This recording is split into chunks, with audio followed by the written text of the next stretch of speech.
네, 12시 증시타파입니다. 자, 이번 추석 때 뜨는 보름달이 올 들어서 가장 큰 달이라고 하네요.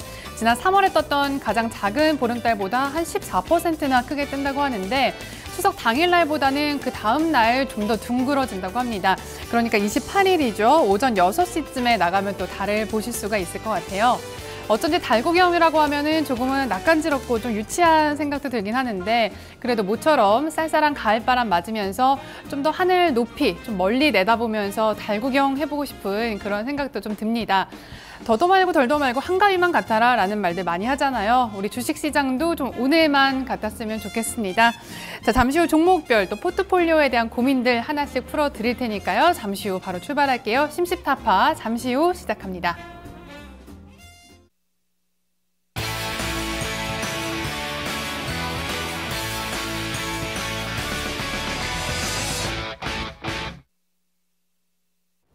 네, 증시타파 출발하겠습니다. 30일 만에 외국인이 좀 돌아왔습니다. 오늘 기관과 함께 동반 매수로 힘을 불어 넣어주면서 양대지수 좀 상승세를 이끌어주고 있는데요. 특히 코스피 지수 오늘 1970선까지 터치를 했고요. 여전히 코스피, 코스닥 모두 1%대 상승 탄력 이어가고 있습니다. 자, 또 국제신용평가사 S&P가 어제 한국의 신용 등급을 A+에서 AA-로 좀 상향 조정했다고 하는데요. 이 부분도 좀 오늘 우리 증시 좀 투심에 긍정적인 영향을 주고 있지 않을까 또 이런 생각이 듭니다. 오늘 오후장에도 더 힘내시고요. 오늘 또 종목에 대한 고민들 또 포트폴리오에 대한 상담하고 싶으신 분들 또 바로 또 저희 증시타파로 전화 주시면 꼼꼼하게 진단해 드리도록 하겠습니다. 참여 방법 바로 소개해 드릴게요. 실시간 진단 원하시는 분들 02-325-8200번으로 전화 주시면 됩니다. 또 전화 주실 때 또 종목명과 매수가, 비중 같이 남겨주시면 더 정확한 진단 가능하겠고요.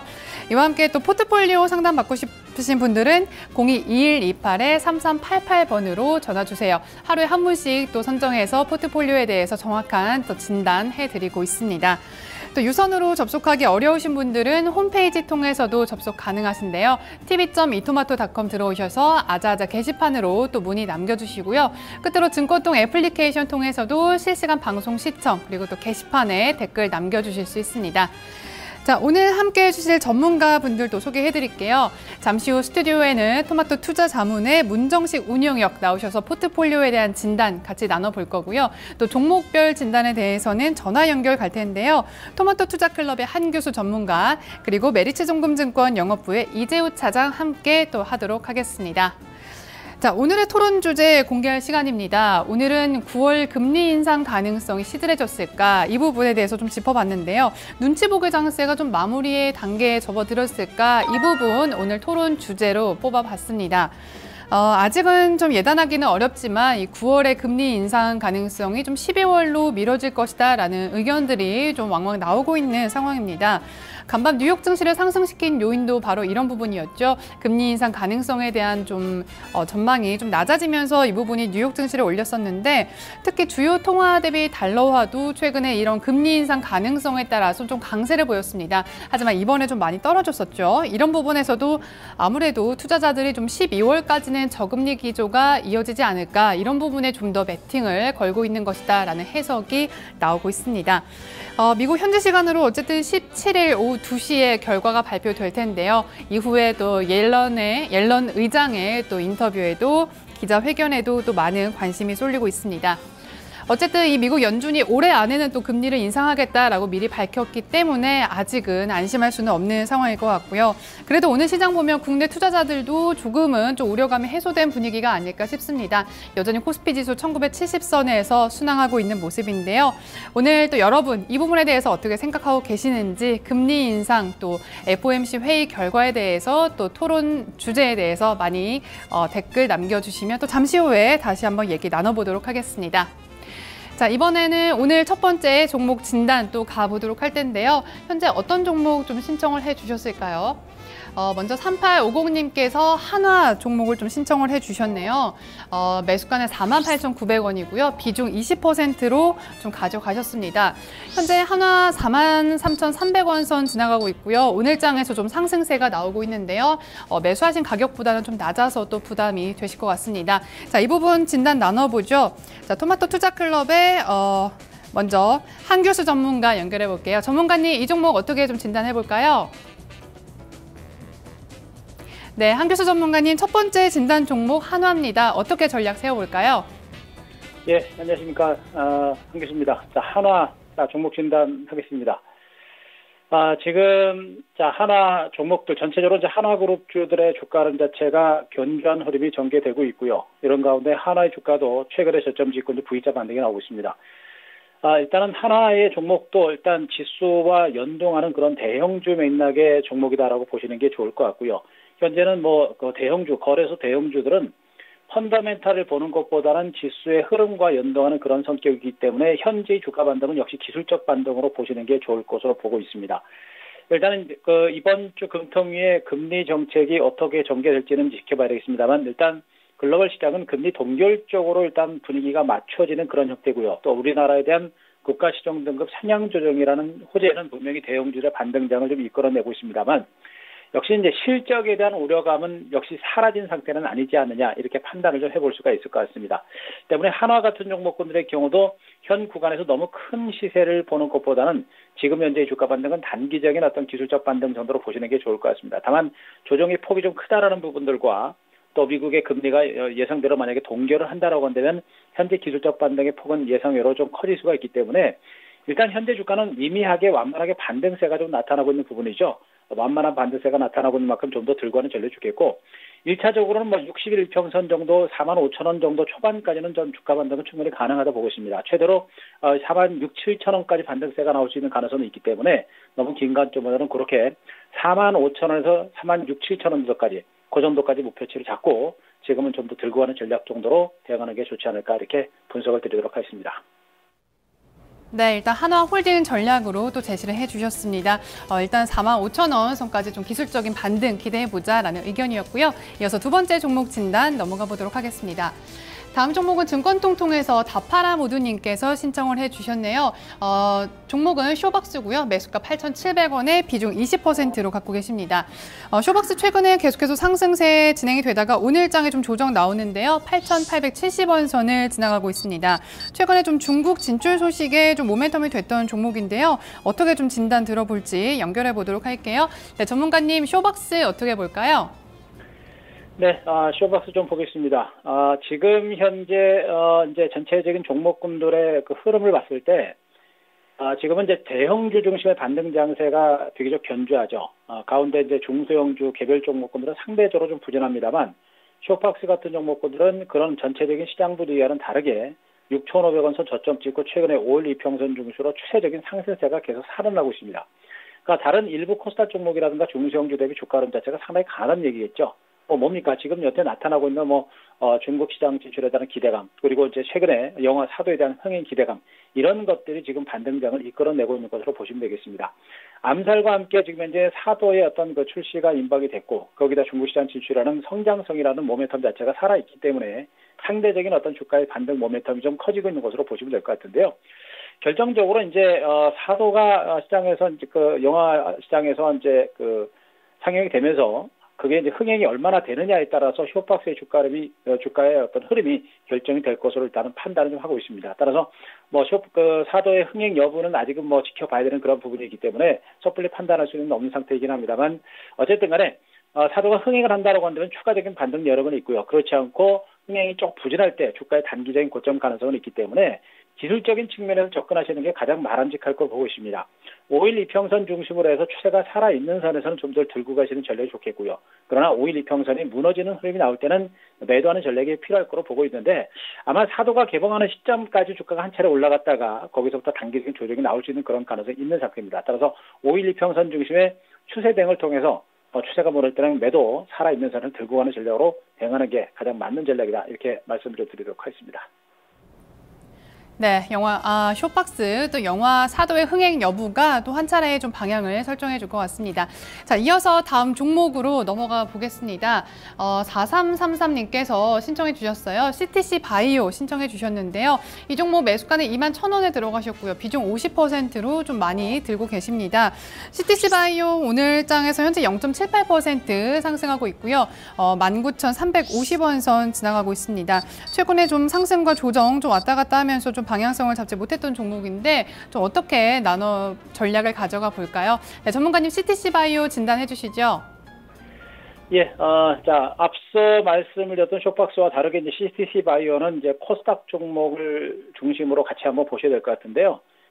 우리 시청자 여러분들이 이제 지금 코스닥 종목군들을 보실 때 한 가지 그 투자의 포인트는 중소형주 코스닥 종목군들은 지금 현재는 실적이라든가 펀더멘탈 자체가 좋은 종목군들도 아직은 주가가 그렇게 반등이 강하지 않습니다. 그거는 뭐냐면은 코스닥 시장으로 매기 자체가 아직까지 이동을 하지 않았기 때문에 주가 흐름 자체가 상대적으로 좀 부진한 겁니다. 이런 가운데 코스닥 시장, 코스피 시장이 어느 정도 상승 기조가 살아나게 되면 코스닥 시장으로도 매기는 이동을 하게 되거든요. 결국엔 CTC 바이오 같은 종목군들은 지금 우리 시청자 여러분들 물량을 털어낼 만한 단계가 아닙니다. 아마 거래소 대형주들이 좀 올라가고 또 코스닥 종목들이 상대적으로 주가가 좀 더디다 보니까 아마 조바심이 많이 나실 거로 생각이 되고 있습니다만 최근 장세는 시장의 매기가 돌고 도는 그런 장세입니다. 돌고 도는 장세고 조만간에 코스닥 종목으로도 매기는 돌아올 거로 보고 있고 상대적으로 최근에 반등이 좀 적었던 만큼 반등이 좀 강해 나올 가능성은 분명히 있습니다. 그래서 지금은 CTC 바이오 같은 종목들은 여러분들이 물량을 털어낼 만한 그런 단계는 아닙니다. 현 구간에서 약간은 좀 더 쉬어가는 그런 과정은 전개되겠습니다만 결국엔 코스닥 종목을 주시로 한 매수에도 들어오고 종목군들의 반등장도 강하게 진행될 가능성이 높기 때문에 조금 지루하시더라도 지금 구간 직전 저점이겠죠. 17,900원 직전 저점 무너지기 전까지는요.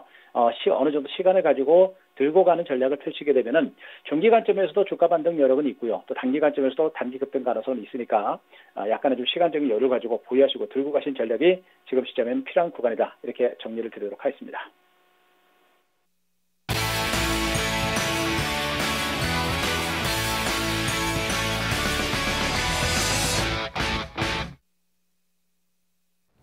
네, 12시 증시타파 함께하고 계십니다. 앞서 종목 진단으로 한화, 쇼박스 그리고 CTC 바이오에 대해서 좀 진단을 나눠봤습니다. 잠깐 게시판 좀 가보니까요. 천장군님께서 남겨주셨어요. 오늘 사도가 첫 상영을 또 했다고 하네요. 오늘 이후로 또 이 영화에 대한 반응들 좀 나와보면은 좀 더 방향이 잡히지 않을까 싶습니다. 또 이와 함께 또 백비들기님께서 맨날 오늘 같았으면 이렇게 남겨주셨어요. 또 앞서 한가위 얘기도 했었는데 정말 오늘만 같은 장이 계속 열렸으면 좋겠습니다. 이와 함께 또 별아별아님께서 오늘은 쌍방울이 굿 이렇게 남겨주셨고요.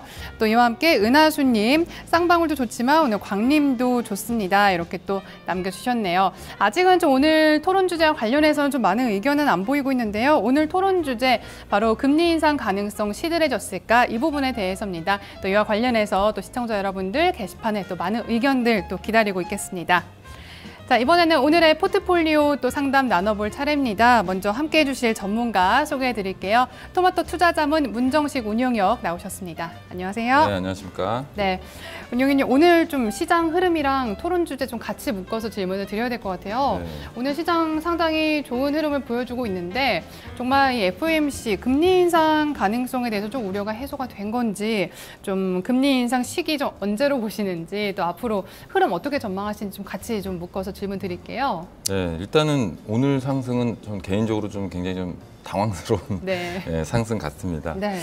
일단 저는 금리 인상은 할 가능성이 일단은 전 높다고 개인적으로 생각하고 있거든요. 9월에요? 네, 일단 이유는 일단은 연초부터 계속 연준에서 말을 한 게 실업률 같은 경우가 5.0에서 5.2%를 제시를 했고요. 물가 상승률이 약 2%. 이 정도가 꼭 도달을 하지 않더라도 이 정도의 어떤 수치에 대한 확신이 있을 때 우리는 금리 인상을 할 것이다라는 그런 쪽의 얘기들이 있었기 때문에 지금 실업률 같은 경우에는 5.1%, 물가 상승률 같은 경우에 약 1.7% 정도 좀 도달한 상황이거든요. 그리고 일단 미국의 일단 경제 목표치는 도달할 것으로 일단 예상이 된다. 그래서 제가 볼 때는 미국 경기만 놓고 보면요, 금리 인상을 안 할 이유가 없어요. 근데 전체적으로 뭐 중국이라든가 아니면 또 신흥시장 쪽에 대한 어떤 타격, 그러한 쪽에 대한 우려로 뭐 IMF라든가 각종 기관에서 금리 인상을 꼭 굳이 지금 해야 되겠느냐라는 좀 의견들이 좀 많은데요. 뭐 이번 주하고 지난주 말서부터 해가지고는요, 미국 트레이더들 관습과 또 시장 참여자들은 미국 이제 9월 달에 금리 인상한 가능성들이 점차적으로 되게 낮아지고 있거든요. 어제 기사를 보니까 약 25% 정도 9월 달에 금리 인상을 예상한다 이렇게 돼 있더라고요. 근데 뭐 하더라도 저는 뭐 괜찮을 것 같아요. 오히려 불확실성이 좀 해소가 되고 지금까지 그 글로벌 펀드 플로우들이 유출이 일어났던 부분들은 다 9월 달 금리 인상에 관련된 이슈에 반응을 했던 거기 때문에 차라리 이런 불확실성을 하나 지우고 가는 게 시장을 조금 더 가볍게 할 수 있지 않느냐라고 생각하고 있습니다. 네, 어쨌든 이 불확실성이라는 소재로 남아있기 때문에 좀 그런 어떤 무거운 모래주머니 같은 이 금리 인상설을 좀 떨어뜨리고 가볍게 가는 게 좀 더 낫지 않을까 이렇게 보시는 것 같네요. 알겠습니다. 자, 그렇다면 오늘 또 신청해주신 포트폴리오 또 전화 연결해 보도록 하겠습니다. 접수돼 있을 텐데요. 네, 시청자님 만나볼게요. 안녕하세요. 네, 안녕하세요. 네, 시청자님 반갑습니다. 네. 포트폴리오에 또 어떤 종목들 담고 계신지 종목과 매수가 그리고 비중 좀 알려주시겠어요? 네, 두산 인프라코 7,000원에 10%, 네, 두산 중공업 2만 원에 5%, 네, 다음 카카오 12만 7,300원에 20%, 네, 셀트리온 7만 150원에 10%, 네, 에코프로 9,300원에 30%, 현금 25%요. 네, 총 5개 종목 갖고 계시고요. 그리고 현금 비중은 25%로 보유하고 계시네요. 네. 셀트리온 가격 한 번만 좀 확인을 할게요. 7,150원이세요? 예. 네, 알겠습니다. 네, 7만 150원에 갖고 계시고요. 자, 포트폴리오 보면 좀 다양하게 좀 구성을 하시려고 노력을 하셨던 것 같아요. 좀 두산 그룹주도 좀 눈에 띄고 하는데 이 5개 종목 중에서 좀 어떤 종목에 가장 고민이 많이 되시나요? 두산 인프라코하고 두산 중공업 네. 매도 시기하고요. 네. 에코프로. 네. 에코프로가 좀 많이 떨어졌어요. 네, 알겠습니다. 이 두산그룹주 두 종목과 그리고 에코프로에 대해서 좀 오늘 좀 진단을 받고 싶으신 것 같아요.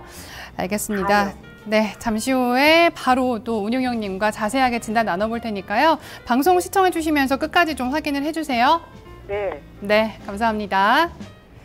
자, 오늘 포트폴리오 좀 공개를 해봤습니다. 자, 운용형님 일단 포트폴리오 첫 번째 보시고 좀 한 줄 평 어떻게 평가를 하시나요? 네, 일단 뭐 계속 비슷한 것 같아요. 네. 예, 영양 조절이 조금 아쉬운 식단이다라고 일단 표현하겠습니다. 네, 영양 조절이 아쉽다라고 하셨는데 남겨주신 부분은 조금은 아쉽다 이렇게 하셨는데 이 부분에 의미를 둬도 될지는 모르겠어요. 일단 좀 다양한 종목으로 좀 담으려고 하셨던 것 같거든요. 네, 그럼 종목별로 좀 한 종목씩 좀 짚어보도록 하겠습니다. 네. 일단 두산그룹주 두 종목 좀 고민이 된다라고 하셨는데 두산 인프라코어부터 좀 식단에 배치를 해본다면 어떻게 될까요? 네, 식단이 참 네, 어디다 놔야 될까요? 두산 인프라코어는 약간 일단 좀 역사가 좀 있긴 한데 네. 전체적으로 그냥 인프라코어하고 두산 중공업은요 그냥 요 네. 두 개 다 만두로 일단은 가는 게 나을 것 같아요. 이렇게 네. 서로 뭐 위치를 바꿔도 상관없을 것 같은데요. 네. 만두 정도로. 네. 일단 식단에는 만두로 좀 배치를 해주셨는데 좀 어떤 의미로 좀 해석이 될지 먼저 두산 인프라코어부터 좀 자세히 진단해 주시죠.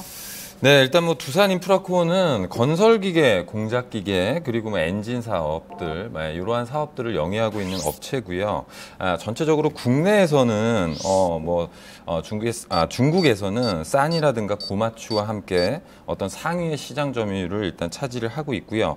국내에서도 일단은 현대중공업이랑 볼보라는 업체와 함께 국내에서 거의 과점적인 3강 체제를 구축하고 있는 경쟁력이 있는 업체입니다. 근데 전체적으로 지금 어떤 이제 경기에 대한 사이클이 소비에서 투자로 넘어가는 그러한 이제 경기 전환의 어떤 그러한 움직임들이 나타나고 있지가 않고요. 또 마찬가지로 중국 시장 쪽의 경기가 투자 쪽으로 일단은 어떤 이전이 이루어지지 않고 있기 때문에 상당 부분 일단 기계 업종에 대해서는 뷰가 그렇게 썩 좋지는 않습니다만 지금 최근에 일단은 뭐 좀 긍정적인 쪽으로 반등은 좀 하고 있거든요. 근데 전체적으로 지금 두산 인프라코어를 누르고 있는 이유가 일단 두 가지 정도가 있어요. 지금 말씀드린 것처럼 첫 번째가 중국 및 신흥국 경기 부진에 따라서 일단 어떤 실적이라든가 어떤 상황 자체가 추가적으로 좀 악화될 수 있는 가능성에 대한 우려가 계속 남아 있다는 부분이고요.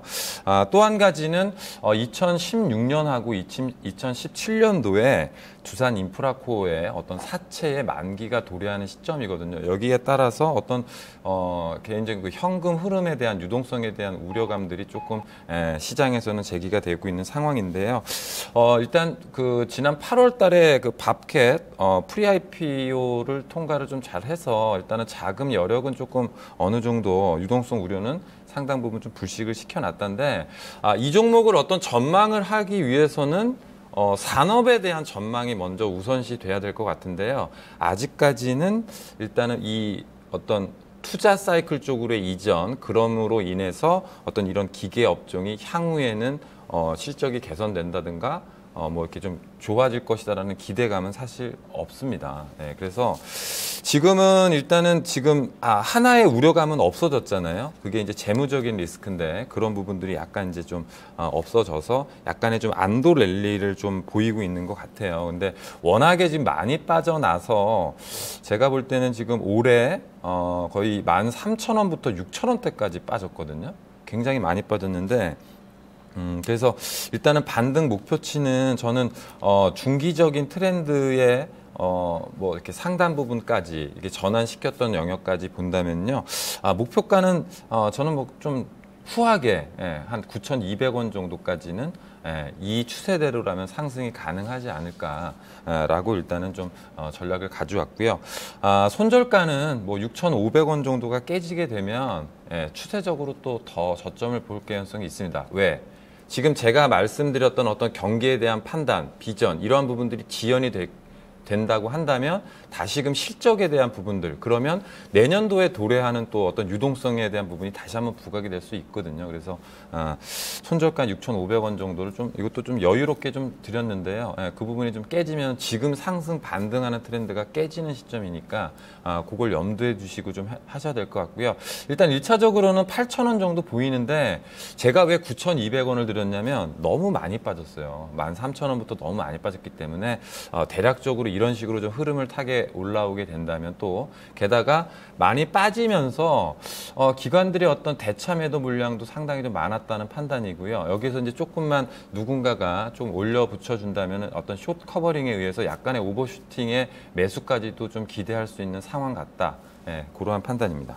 네, 두산인프라코어 일단 재무 리스크는 좀 해소가 됐지만 업종에 대한 좀 부담이 아직 좀 남아 있다라고 보셨고요. 그동안 좀 많이 빠졌기 때문에 일단 8,000원까지 좀 짧게 보셨고 또 9,200원 선까지 좀 더 내다볼 수 있다라고 좀 설명을 해주셨어요. 자, 바로 두산중공업 넘어가 보면 아까 또 같이 만두 쪽에다 좀 배치를 해주셨거든요.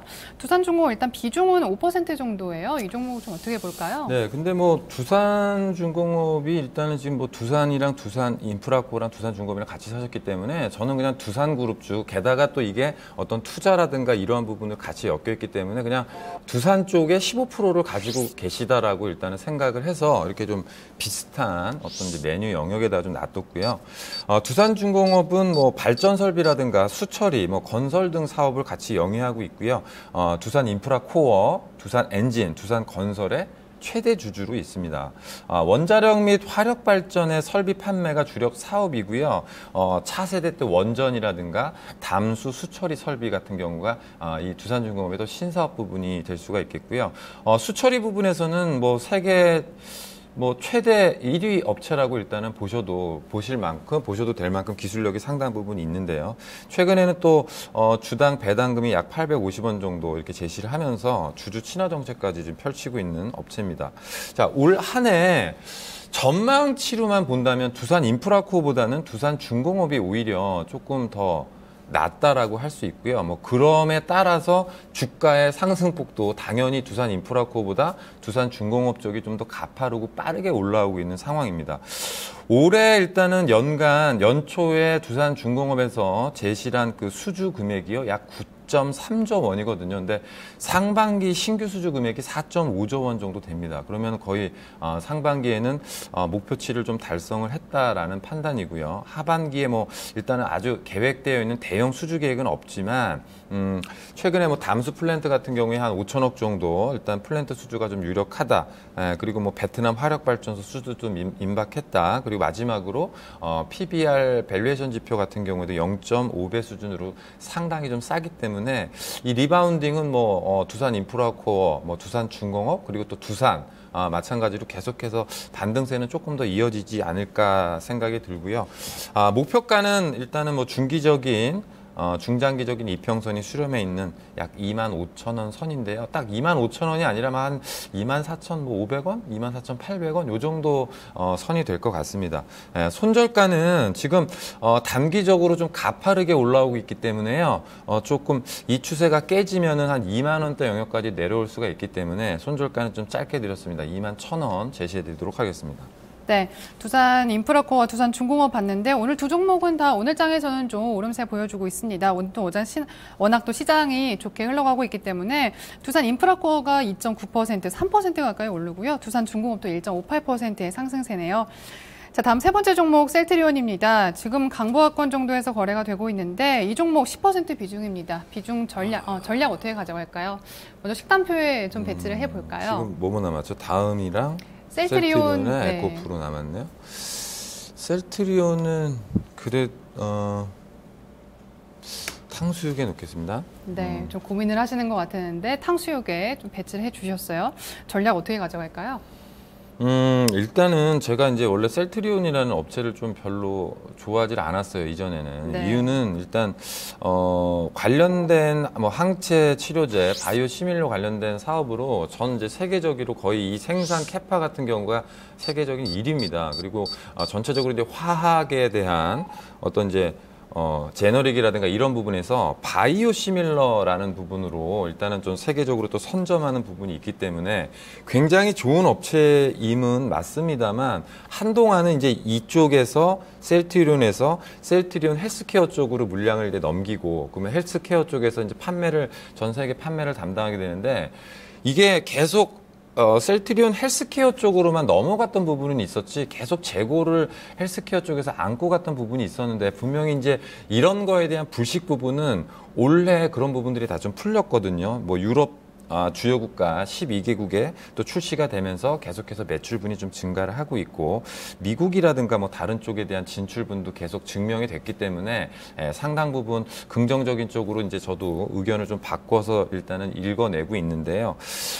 얘네가 이제 하고 있는 게 램시마라는 이제 항체 치료제인데요. 이거에 대한 이제 그 원래 신약이 그 존슨앤존스에서 하고 있는 레미케이드거든요. 근데 레미케이드 매출이 한 25% 정도 감소를 했어요. 그렇게 되면 어차피 이 약이라는 거는 거의 유지가 되고 있기 때문에 레미케이드 부분이 매출 감소된 부분이 바로 램시마가 일단 어떤 대체 의약품으로 좀 들어가고 있다는 사실이 상당히 좀 긍정적인 쪽입니다만 단 램시마의 어떤 그 가격 신약보다 이제 이게 뭐 제너릭 가까운 시밀러기 때문에요. 그러니까 이 가격이 한 보통 30% 이상 좀 낮춰서 판매를 하고 있다는 그런 의견들이 있거든요. 그래서 실적에 대한 증가분은 다소 좀 기대감은 조금 낮추는 게 좀 나을 것 같고요.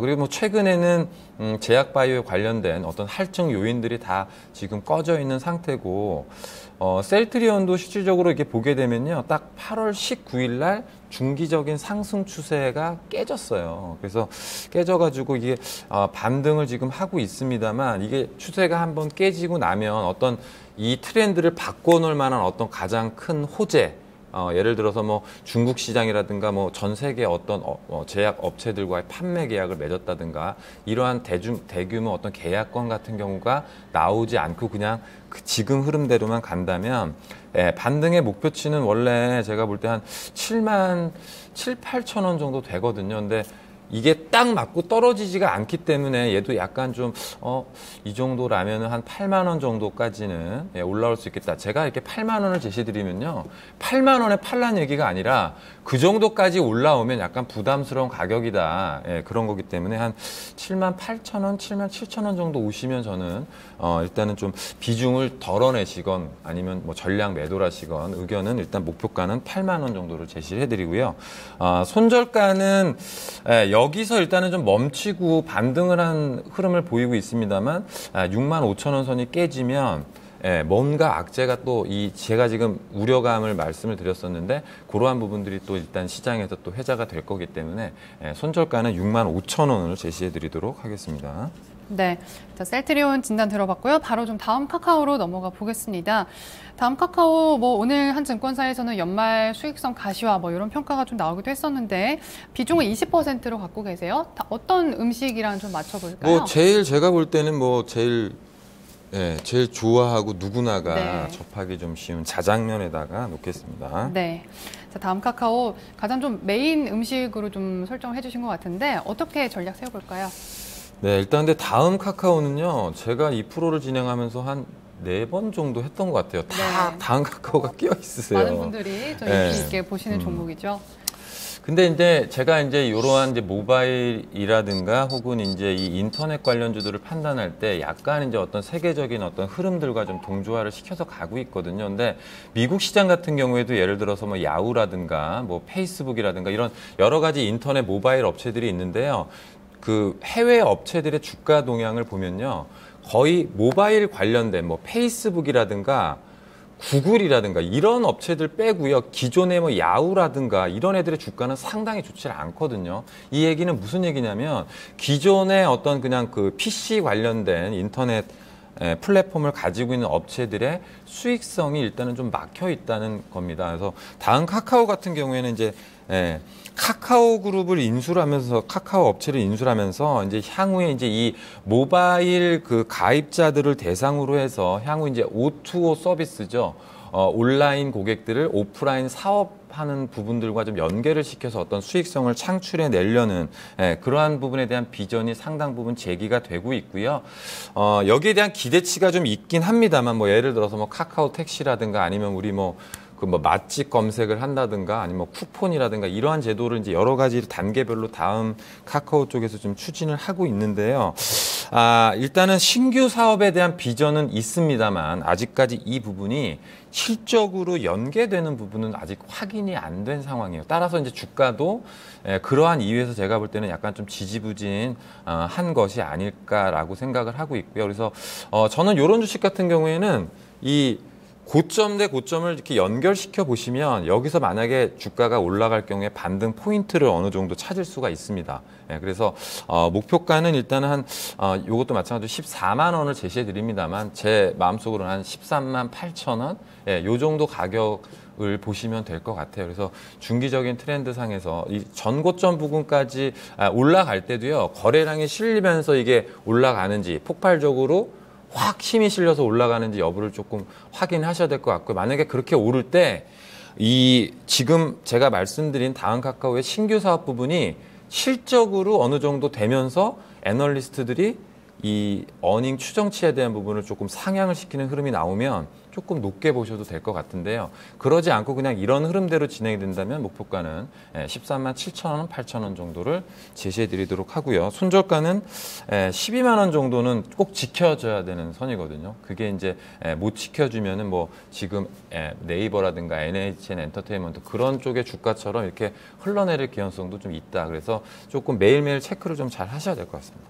네. 자, 끝으로 에코프로 넘어가 보겠습니다. 마지막 종목인데요. 이 종목은 좀 메뉴판에서 어떤 종목이랑 좀 매치를 시켜보면 좋을까요? 에코프로는 조금 약간 호불호가 있지만, 그래도 좀 요리의 영역에 속하는 양장피에다 놓겠습니다. 네, 그럼 양장피로 놓아주신 영역은 요리 쪽으로 좀 해주셨다고 했는데 그 에코프로 관련해서는 또 오늘장에 좀 이 종목 강세를 보여주고 있어요. 뭐 중국 전기차 버스 시장에 대한 수혜 기대감 또 나오고 있는 종목인데 이 종목에 대해서는 좀 어떤 전략이 필요할지 좀 종목 진단해 주시죠. 네, 이 업체는요, 우리가 이제 2차 전지 시장이 지금 이슈를 받지 못하고 있는 상황이 상당 부분 좀 지속이 되고 있습니다. 뭐 LG 화학이라든가 삼성 SDI라든가 전체적으로 이제 2차 전지에 대한 부분이 크게 이렇게 좀 전망치가 높게 가지는 않고 있는 상황인데요. 2차 전지를 구성하고 있는 물질 중에서 뭐 분리막이라든가 음극재라든가 양극활이라든가 이런 여러 가지 소재들이 있거든요. 그 중에서 양극활 물질이 가장 수익성이 높은 소재를 만드는 업체예요. 그래서 이 에코프로 같은 경우에는 2차 전지 양극활 물질 비중이 매출 비중이 약 64%가 되고요. 환경 부분에 대한 부분이 약 한 35.60% 정도가 됩니다. 양극활 물질은 제가 말씀드렸다시피 이게 할 수 있는 업체들이 그렇게 많지가 않아요. 그래서 수익성이 좀 높은 거거든요. 일단 이쪽에 대한 부분은 계속해서 실적의 어떤 양호하게 일단 흐름으로 좀 진행이 되고 있는데, 문제는 이 환경 부분, 뭐 유해가스 제거라든가 온실가스 제어라는 부분인데요. 이 부분은 어떤 B2B 영역이거든요. 그러니까 기업이 어떤 수주를 좀 줘야지 일단은 매출이 발생을 하고 이익으로 일단은 좀 되는데, 이 부분이 일단은 고객사의 어떤 투자 스케줄에 의존하다 보니까 상당히 분기별 실적 변동치가 상당히 높습니다. 그래서 이런 부분이 약간 이제 우려감 때문에 얘도 마찬가지로 8월 달에 약간 이렇게 급락을, 추세선을 완전히 이탈해버리고 좀 깨지는 상황까지 왔고요.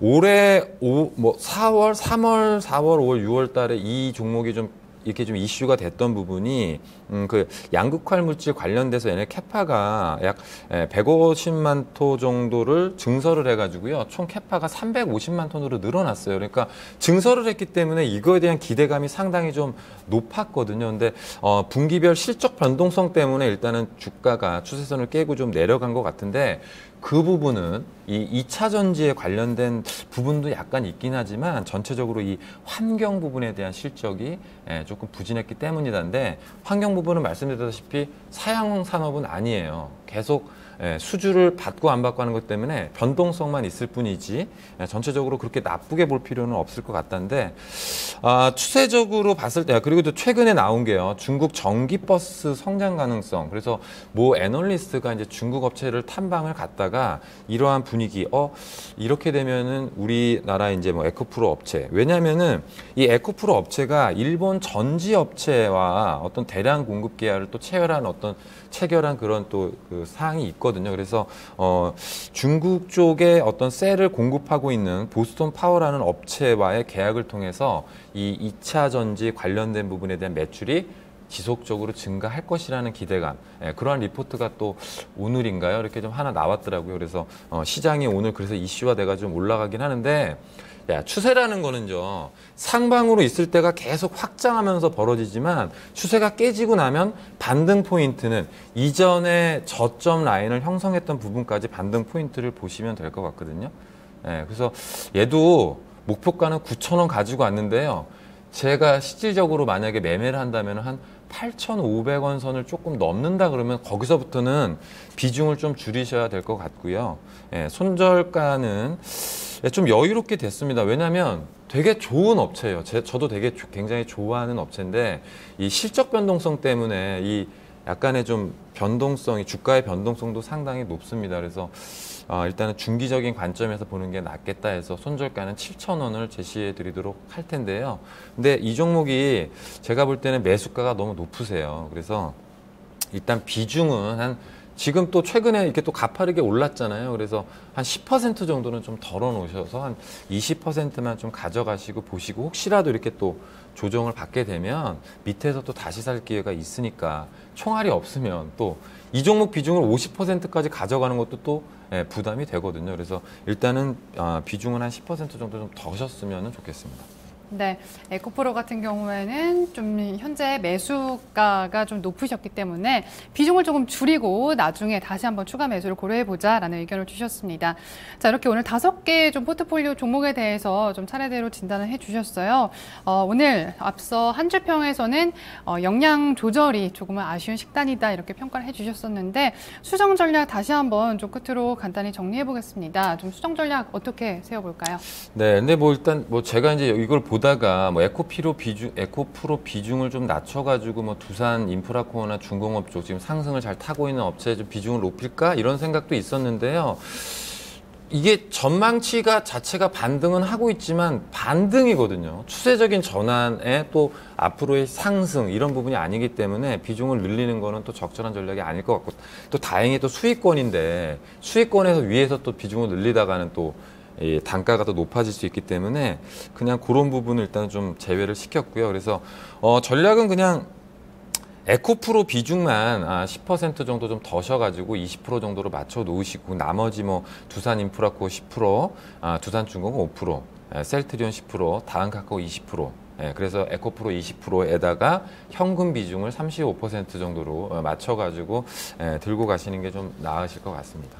네, 알겠습니다. 운용위원님 오늘 말씀 고맙습니다. 네, 감사합니다.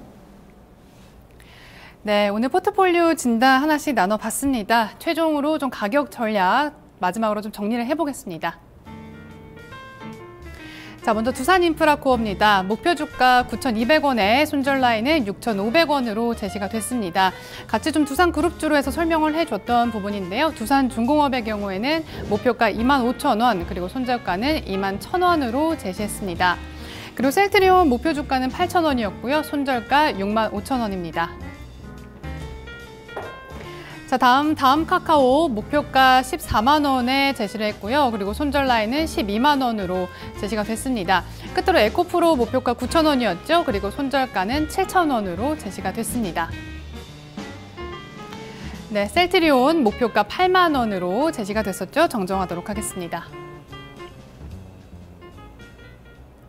네, 이렇게 오늘장 포트폴리오 진단 차례대로 나눠봤습니다. 잠시 좀 게시판 한번 가보도록 하겠습니다. 자, 게시판에서 현재 좀 여러 가지 의견들 좀 주고 계시는데요. 자, 먼저 오늘 게시판 가보니까 지금 여러 가지 의견들 많이 올라오고 있습니다. 뭐 의견 메뉴판 좀 중식 지겨워요 이런 말도 남겨주시고 계시는데요. 좀 점심시간이라서 좀 배고프신 또 시청자님들 많으실 것 같아요. 이와 함께 아까 오늘 토론 주제와 관련해서도 좀 짧게 남겨주신 부분이 있었는데 아무래도 이번 주 금요일 또 FOMC 결과 나온 이후에 대해서 또 여러 가지 얘기들이 좀 나오고 있는 상황입니다. 자, 이어서 오늘 좀 다음 종목별 진단으로 좀 넘어가 보도록 하겠습니다. 현재 종목 진단 좀 여러 가지 종목들이 접수가 되고 있는데요. 먼저 동서 먼저 가보도록 할게요. 8727번님께서 남겨주신 종목입니다. 이 종목 현재 47,000원 선에서 움직이고 있고요. 오늘장 현재 강보합권 정도로 진행이 되고 있습니다. 바로 진단 들어가 보죠. 메리츠종금증권 영업부 이재우 차장 연결하겠습니다. 차장님 안녕하세요. 네, 안녕하십니까. 네, 현재 동서에 대해서 좀 진단 올라왔습니다. 이 종목 어떤 전략 필요할까요? 네, 일단 뭐 커피가 뭐 인기를 많이 끌면서 이 종목들 많이 올라왔습니다. 뭐 메리트 있는 종목이긴 한데 사실 주가가 이제 많이 올라왔다라는 라면은 메리트가 이제 사라지고 좀 부담이 될 수가 있는 부분들이겠죠. 그리고 최근 들어서 이제 어떤 금리 인상을 앞두고서 뭐 그동안에 뭐 장기 하락했던 어떤 뭐 경기 관련 수납제 섹터라든가 혹은 단기 급락했던 종목들이 많이 보이거든요. 뭐 동서 같은 경우는 계속적으로 올라가서 뭐 주종도 그렇게 이제 많지 않다라고 하면은 현재 자리에서 추가적으로 이제 뭐 강력한 상승을 기대한다라기보다는 경우에 따라서는 차익 매물의 압박에 시달릴 가능성도 있지 않겠나 뭐 싶습니다. 그래서 중기적인 관점에서 보유가 가능하나 비중 40% 들고서 그대로 끌고 가기엔 좀 부담스러운 그런 종목이 아닌가 뭐 싶어서 제가 봤을 때는 일단 비중을 절반 정도를 줄여 나가는 전략이 맞지 않겠나 그렇게 보고요. 궁극적으로 그 동사가 3만 원대 한 중후반까지 이제 완벽하게 조정을 마무리 질 때까지는 이제 반등 나오면 좀 매물 나오고 뭐 이런 흐름이 나올 가능성이 높지 않겠나 싶어요. 단기 목표가 42,000원에서 3,000원 사이 보시고 그 정도 올라오게 되면은 절반은 비중을 줄여 나가시기 바라겠습니다. 시장은 어쨌든 회사가 아무리 좋고 한다 하더라도 어떤 수급적인 측면 시장의 트렌드에 따라서 그 단기적인 흐름은 바뀌어가는 법이기 때문에 동서는 오히려 이제 뭐 강력한 어떤 뭐 대급 등이 아니라고 한다 그러면은 현재는 올라갈 때 좀 저항을 맞을 자리가 한 42,000, 3,000원 정도가 되지 않겠나 그렇게 판단을 하고 있습니다. 현재 동서 비중 40%로 갖고 계시기 때문에 좀 비중을 좀 줄이자라고 의견 주셨고요. 일단 단기적인 목표가로 42,000원, 43,000원 선 정도 제시가 됐습니다. 자, 다음 종목입니다. 5647님이 한화케미칼 남겨주셨는데요. 매수가 19,500원에 들어가셨어요. 비중은 현재 15% 갖고 계시는데요. 한화케미칼 오늘장 좀 강세 나오고 있는 종목입니다. 증권사 쪽에서 좀 긍정적인 리포트가 나왔던 것 같은데 현재 주가 6.58% 오른 2250원 선 지나가고 있습니다. 자, 전문가님, 차장님, 현재 한화케미칼 종목 진단 또 같이 해주시죠. 네. 오늘 6% 7% 정도까지 이제 급등이 나오고 있어서 어쨌든 자 뭐 손실 권역이었다 이제 뭐 수익으로 돌아서고 있는 그런 상황이네요. 뭐 지난달까지 이제 조정을 주고서 이제 이번 달 잘 다지고 이제 다시 상승세를 타고 있기 때문에 추가 반등을 좀 더 노리는 게 맞을 것 같고요. 그래서 경기 대형주들의 이제 반등은 지속되고 있는 그런 상황이고 만약에 금리 인상이 결정된다고 하면 뭐 중소형주도 올라오겠습니다만은 이러한 대형주 쪽의 어떤 흐름 또한 뭐 추가적인 상승이 더 나타날 가능성이 높겠다 그렇게 보고 있습니다. 따라서 좀 더 보유하시면서 한 22,000원 권역까지 1차 목표가 보시기 바라겠고요. 뭐 거래가 지속적으로 실려 있고 뭐 수급적인 어떤 측면이 호조세를 한다라면은 23,000원 정도까지 일단 1차 목표가 이제 보시기 바라겠습니다. 네, 한화케미칼 1차 목표가 22,000원으로 제시가 됐습니다. 자, 두 가지 종목 진단 들어봤고요. 이어서 심심타파로 넘어가 보도록 하겠습니다.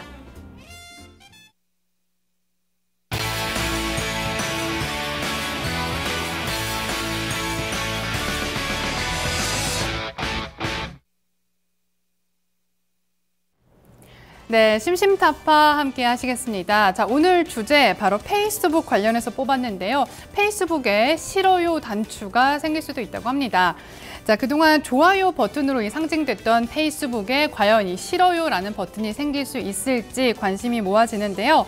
그동안 수차례 좀 이용자들이 많이 요구를 했었다고 합니다. 이 싫어요 버튼을 만들어 달라라고 말을 했었는데 그동안 좀 페이스북 이용하다 보면 아마 여러분들 그 좋아요 누르기가 좀 애매하다 하시는 경우가 좀 있으셨을 것 같아요. 저 같아도 뭐 친구들이 좀 힘들다라는 얘기를 남겼을 때나 뭐 누군가 아프다거나 또는 혹은 좀 돌아가셨다라는 얘기가 올라왔을 때 과연 여기에 좋아요를 눌러도 될까? 좀 이런 부분 약간 애매하기도 하고 좀 누르기가 좀 힘들었던 그런 기억이 있어요. 아마 최근에 또 전 세계적으로도 이 시리아 난민, 이 어린이가 좀 안타까운 그런 죽음이 전해졌을 때 물론 전 세계인들이 좀 다 같이 애도하면서 좀 슬픔을 전하기도 했지만 그 같이 공감했던 그 부분이 바로 페이스북의 좋아요 버튼이었다라는 점은 좀 어쩌면 아이러니컬하게 느껴지기도 합니다. 그래서 이 페이스북이 이 싫어요 버튼을 만든다고 하는데요. 사실 정확하게는 이 싫어요가 될지 다른 멘트가 될지는 잘 모르겠습니다. 어쨌든 좀 좋아요 외에 다른 감정을 공유할 수 있도록 좀 아이디어를 구상하고 있다라고 하는데요. 하지만 그동안 좀 마크 저커버그는 그동안 공식 석상에서 좀 이 같은 싫어요 버튼을 만드는 것에 대해서 좀 난색을 그동안 많이 표시를 했습니다. 생각해보면 내가 페이스북에 어떤 글이나 사진을 올렸을 때 누군가 여기에 싫어요라든지 좀 그런 의견을 달았을 때 기분이 어떨까 이런 거를 좀 상상을 해볼 수가 있을 텐데요. 마크 주커버그 역시 좀 싫어요 버튼이 생겼을 때 좋은 점보다는 좀 부작용이 좀 더 많을 것이다 라는 점에서 반대를 했다고 합니다. 그래서 아마 만들어질 버튼은 정확히 싫어요라기보다는 좀 다른 형태의 버튼이 되지 않을까 좀 상상해 볼 수가 있는데요. 이 다음 카카오가 서비스하고 있는 이 카카오 스토리의 경우에도 좋아요 외에도 다른 버튼들이 좀 있습니다. 하지만 뭐 멋져요, 기뻐요, 슬퍼요, 힘내요 이런 버튼이 있지만 정확하게 좀 싫어요라든가 좀 부정적인 감정을 나타내는 버튼은 없죠. 따라서 사람들의 감정을 좀 다양하게 담을 수 있으면서도 SNS상에서 좀 갈등이나 불화를 조장하지 않을 수 있는 좀 방법을 고안해내는 게 관건일 것 같습니다. 이를 위해서 페이스북이 조금만 더 고민을 해줬으면 좋겠네요. 자, 지금까지 심심타파였습니다.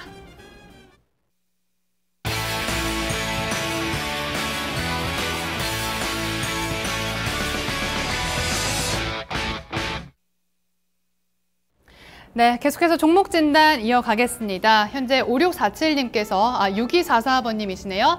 한국전력 신청해 주셨는데요. 매수가 49,000원에 들어가셨고요.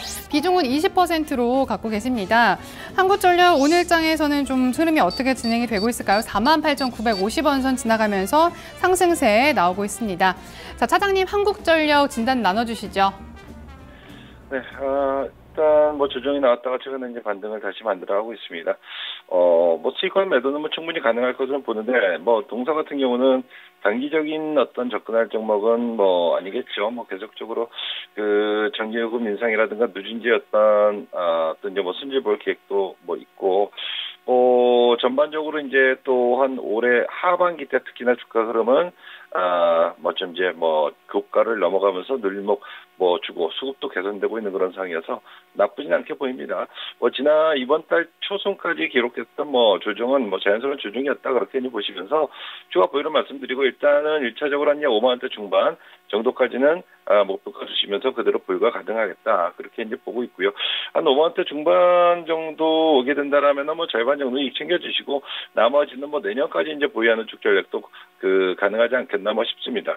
최근 들어서 이제 작년 올해 뭐 2년째 상승이 나오고 있긴 합니다만은 작년도 상승 대비 올해는 뭐 상승폭이 그다지 크지 않아서 뭐 올 연말이나 뭐 내년쯤엔 다시 추가적인 상승을 구가할 가능성이 있지 않겠나 뭐 싶어서 중기적인 관점에서는 6만 원 정도 목표가 말씀드리도록 하겠습니다. 네, 한국전력 목표가 좀 5만 원대 중반으로 1차적 목표가 제시를 했고요. 좀 더 가져간다면 6만 원대까지 좀 길게 가져갈 수 있다라는 의견이었습니다. 자, 다음 종목 이어서 진단해 보겠습니다. 증권통통에서 가나다 바사자님께서 신청해 주셨습니다. 비중 40%로 퍼스텍 보유하고 계시는데요. 매수가 3,730원에 들어가셨네요. 퍼스텍 오늘 1%대 탄력 나오면서 3,370원 선 지나가고 있습니다. 최근에 좀 올라왔다가 어제 좀 조정을 받았던 종목인데 오늘 장에서 약보합권에서 좀 흐름이 나오고 있네요. 3,370원 선 지나가는 종목입니다. 자, 차장님 퍼스텍 진단해 주시죠. 네. 이 동종목 같은 경우는 항공 쪽으로도 이제 분류가 되기도 하고, 또한 이제 방산주로도 분류가 되기도 하고, 로봇 관련주로도 분류가 되기도 하고, 여러 가지 이제 모멘텀들이 있어 보긴 합니다만은, 사실은 모멘텀이 여러 가지 분산되어 있다라는 것이 또 단점으로 작동을 하고 있기도 합니다. 어쨌든 이제 올 초에 이제 급등이 나오고 나서 쉬어가는 그런 과정들이 진행되고 있는데, 전반적으로 이제 방산 쪽으로 이제 분류가 되고 있기 때문에 북한발 어떤 뉴스에 따라서 좀 안 좋은 북한발 안 좋은 얘기가 나오면은 또 급반등이 나올 수가 있고, 또 이제 화해 국면으로 간다면 또 매물이 나올 수 있는 그런 구도이기 때문에 이런 뉴스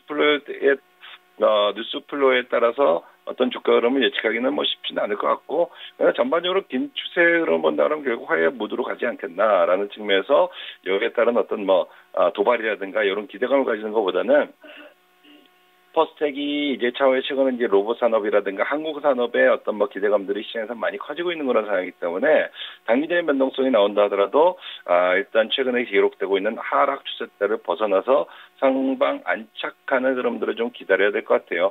그러기 위해서는 일단 시청자님 매수 가격 3,700원에서 800원 사이 이 자리를 넘어서고 안착해야 이제는 다시 이제 상승 추세에서 접어든다라고 판단될 수 있는데, 현재는 여전히 이제 그 아래 권역이 놓여 있기 때문에 반등 나올 때는 매물 압박에 시달릴 수밖에 없다고 생각됩니다. 그래서 이제 3,700원 정도 시청자님 매수가 정도 올라오게 되면 그 정도에서 이제 40% 비중 가져가는 것은 더더군다나 중소형 좀 부담이 된다라고 이제 생각이 되어서 3,700원 정도 1차 목표가에서 절반 정도 비중 줄이시기 바랐고요.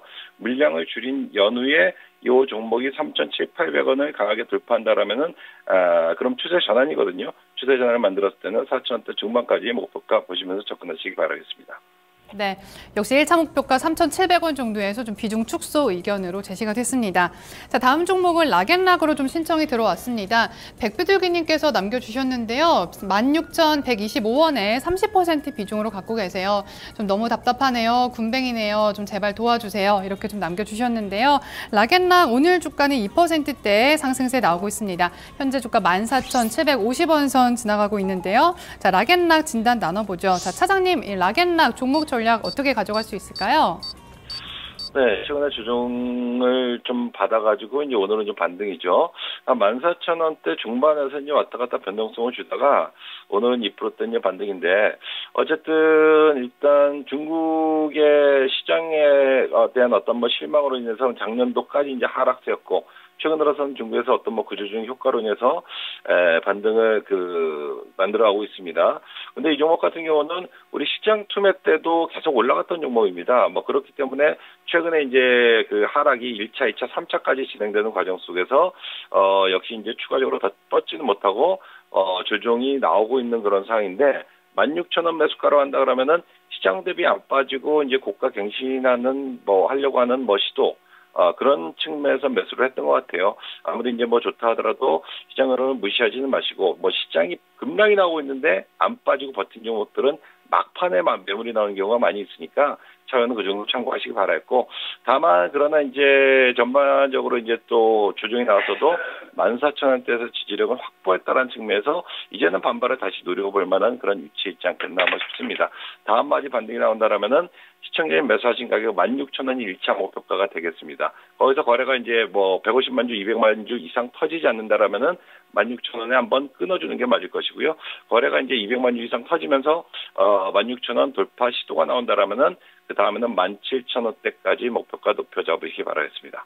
네, 알겠습니다. 차장님 오늘 진단 감사합니다. 네, 수고하십시오. 네, 오늘 이렇게 좀 종목과 또 포트폴리오에 대한 상담, 진단 나눠봤습니다. 오늘 시간 관계상 좀 신청하신 종목들 좀 상담 못했다 하시는 분들은요, 오늘 오후 4시에 진행되는 또 VVIP 시간 통해서 또 신청해 주시면 감사하겠습니다. 자, 오늘 오후장도 계속해서 성공 투자 이어가시길 바라겠습니다. 저희는 내일 이 시간 다시 한번 12시 증시 타파로 찾아뵙도록 할게요. 오늘 함께해 주신 여러분 고맙습니다.